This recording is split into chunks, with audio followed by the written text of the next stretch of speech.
అందరూ వారి యొక్క సమస్యలు కూడా విన్నవించుకోవడం జరుగుతుంది. ముఖ్యంగా మీరు గత సంవత్సరం 9 నెలల కిందట వచ్చినప్పుడు కూడా 2 లక్షలు కూడా మీరు ఇవ్వడం మాకు చాలా మా మహిళల తరఫున మా కాలనీ ప్రజల తరఫున మీకు హృదయ సమస్య ఒకటి మరి తమ దృష్టికి ఇప్పుడు మా మహిళలందరూ మరి లాలాపల్లి రోడ్ గతంలో మేము ఉన్నప్పుడు కౌన్సిలర్ ఉన్నప్పుడు మరి సీసీ రోడ్ వేసుకోవడం జరిగింది. అది అప్పుడు 12 ఫీట్లు మాత్రమే. మనుషులు ఇంతకుముందు ఉన్నటువంటి సంఘ అధ్యక్షులు, ప్రస్తుత సంఘ అధ్యక్షులు, సభ్యులు అందరికీ పేరు పేరు నా హృదయపూర్వక నమస్కారం తెలియజేస్తా ఉన్నాను.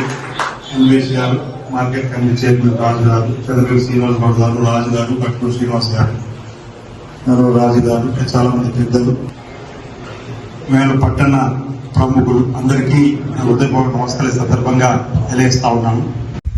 ఒకవైపు రాష్ట్రాన్ని అప్పుల గొప్ప రాష్ట్రంగా మార్చినటువంటి వాళ్ళే మళ్ళీ మాట్లాడిన మాటలు చూస్తుంటే ఆశాస్పదంగా కూడా కనిపించేటువంటి సందర్భం.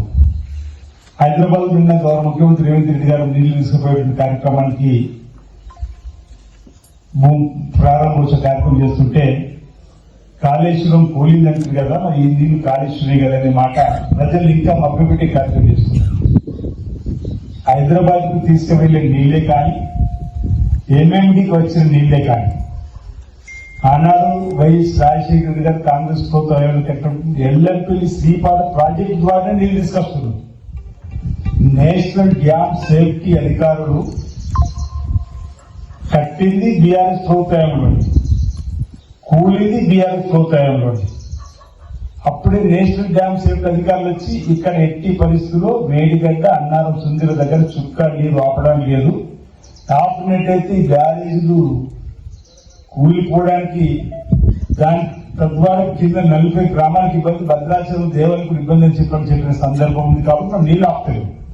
పోయినసారి ఆపలేము, ఈసారి కూడా ఆపుతలేము. అక్కడ మేడిగడ్డ దగ్గర అన్నారం, సుందర నీరు ఆపుతలేము. ఆపింది ఎక్కడ?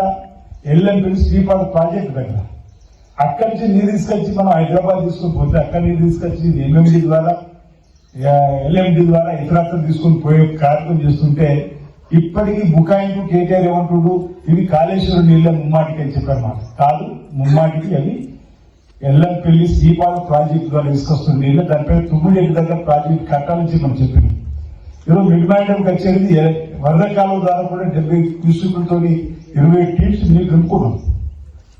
మనపేట కూడా నీళ్లు ప్రారంభం చేసుకుంటాం. అంటే రైతులు రాజు చేయాలని చెప్పని ఆనాడు జవహర్లాల్ నెహ్రూ గారు, తర్వాత ఇందిరమ్మ, ఈ విధంగా కాంగ్రెస్ ప్రభుత్వ హయాంలో మీరు గోదావరి బేసిన్ చూడండి, కృష్ణా బేసిన్ చూడండి, ఈ 2 బేసిన్లలో కూడా నిర్మాణాలైన ప్రాజెక్టులన్నీ కూడా కాంగ్రెస్ ప్రభుత్వాలు అయినాయి తప్ప మరొకటి కాదనే మాట మీకు చెప్పే ప్రయత్నం చేస్తుంది.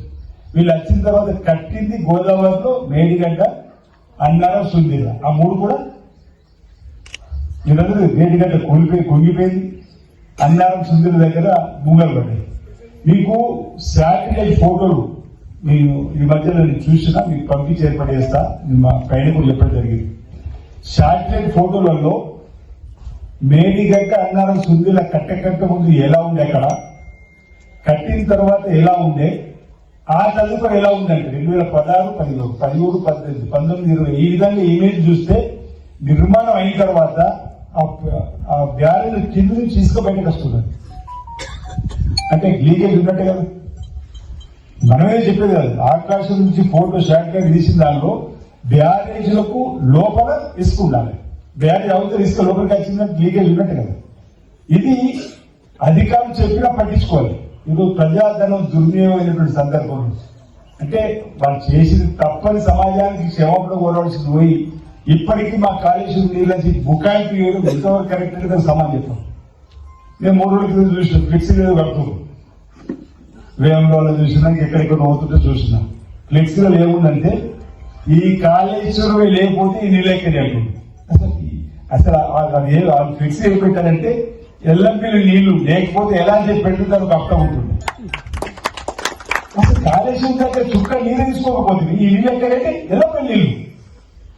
ఆయన రాజశేఖర్ ఎల్లంపల్లి నీళ్ళు కట్టకపోతే కూడా నేను ఇబ్బంది ఉంది. మనకు 21 టీఎంసీ నిర్మాణం చేసుకోకపోతే మీరు ఆలోచన చేయాలంటే ఎస్ఆర్ఎస్పీ బ్రహ్మాండంగా ఉంది, పోచారం దగ్గర 103 సంవత్సరాల క్రితం కట్టినటువంటి మీరు చూసిందా, పొంగి పొల్లిన కడ పొంగి పొల్లిన ఆనాటి కట్టడాలు ఎంతో బ్రహ్మాండంగా నిలదొక్కుని రైతులకు సేవలు అందిస్తున్నాయి.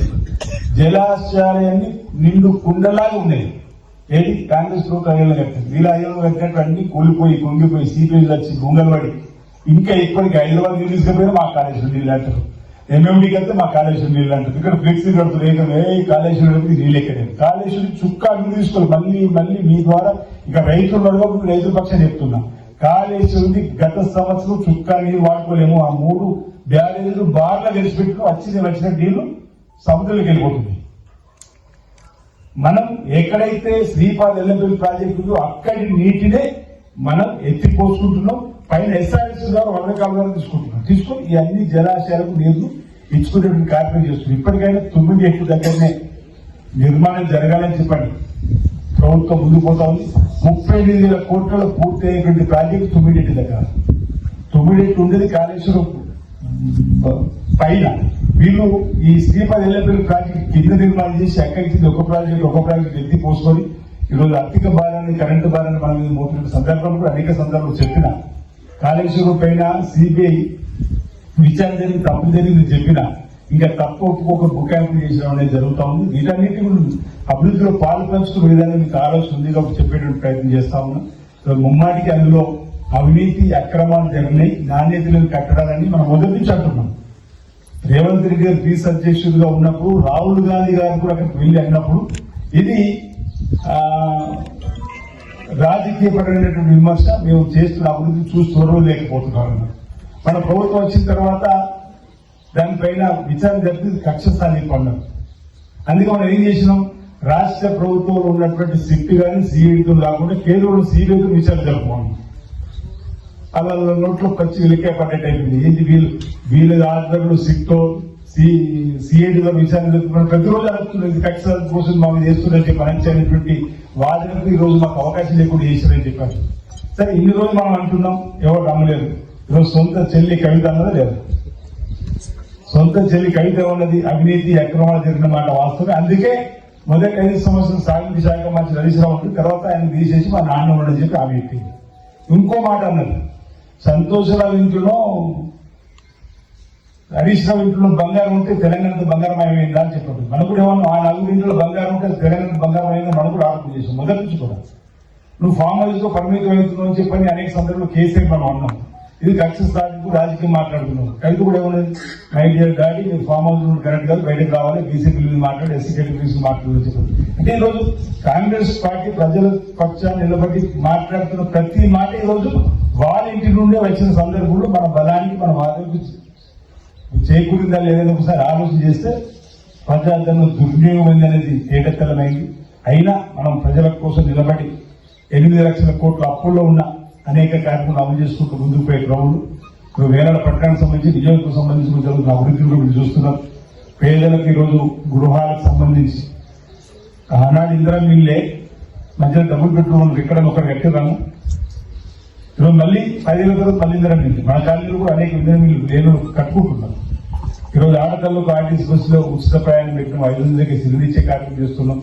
కరెంటు బిల్లు కూడా 2 రోజులు కాల్చుకుని ఉచితంగా ఇస్తా ఉన్నాం. ఇప్పుడు 5 లక్షల లోపు 5 ఎకరాలు 6 ఎకరాలు ఉన్నాడు వాళ్ళకు 2 లక్షల లోపు ఉన్నాడు రైతులందరికీ రుణమాఫీ చేసుకుని కొత్త రుణాన్ని ఇచ్చేది ఏర్పాటు చేసుకున్నాం. సరే 2 లక్షల పైన కూడా అయితే బాగుండే కార్యక్రమం. మనం రేషన్ కార్డు కూడా బాలనగర్ లో 2014 తర్వాత తెలంగాణ వచ్చిన తర్వాత ఆ ప్రభుత్వం వచ్చింది. ఒక కోడలు వచ్చింది, పేరు రేషన్ కార్డు ఎక్కిందా? బాలనగర్కు కోడలు వచ్చింది 2014 తర్వాత, పేరు ఎక్కిందా రేషన్ కార్డు? తర్వాత సంవత్సరం 2 నెలలకు బుడదలు వచ్చిండు మనోడు మనవరాలు, అలా పేరు ఎక్కిందా? ఈ రోజు మనం ప్రభుత్వం వచ్చిన తర్వాత రేషన్ కార్డు ఇస్తున్నాం, సన్న బియ్యం. వాళ్ళని ఆలోచించాము, సన్న బియ్యం ఇస్తామని. ధనికులు తినే భోజనం కూడా పేదలు ఎందుకు తినకూడదని చెప్పని రేవంత్ రెడ్డి గారు ఆదేశిస్తే ఈ రోజు మనకు సన్న బియ్యం ఏ రాష్ట్రంలో దేశంలో సన్న బియ్యం ఇస్తున్నారు తల్లి, కేవలం తెలంగాణ ఇస్తుంది. ఇది దీని దగ్గర ఖచ్చితంగా బీజేపీలే మా మోడీని పోటీ ఎందుకు పెడుతున్నావు, సన్న బియ్యం మేము ఇస్తున్నాం, మా మోడీ వాటా ఉందని చెప్పారు.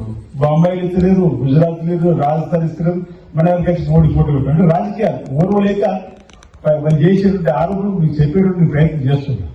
5 లక్షలు ఏదైతే ఇల్లు కట్టుకుంటూ ఇస్తున్నాం కదా, దేశంలో ఏ రాష్ట్రంలో 5 లక్షలు ఇస్తారు, కేవలం తెలంగాణలో 5 లక్షలు ఇస్తుంది. 3,000 ఇచ్చిన నాయకులు ఇక్కడ కూడా బాలనాయకులు కొన్ని నిర్మాణాలు ఇంకా కొన్ని గవర్నమెంట్లు కూడా సిద్ధం చెప్పిన మళ్ళీ సెకండ్ కోర్టు రాగానే ఇచ్చేది ఏర్పడలేదు. అంటే అనేక కార్యక్రమాలు అటు ఇంద్రమీలు సన్నబియ్యం అదేవిధంగా పేద ప్రజలకు ఉపయోగపడే కార్యక్రమాలు ఈ మధ్య ఒకరిద్దరు తట్టని మట్టుకు తీసుకెళ్ళి ప్రభుత్వం కేసు ఏం చేసిందని చెప్పిన వాళ్ళకి సమాధానం నిలిచిన రోడ్డు వెడల్పైందా లేదు.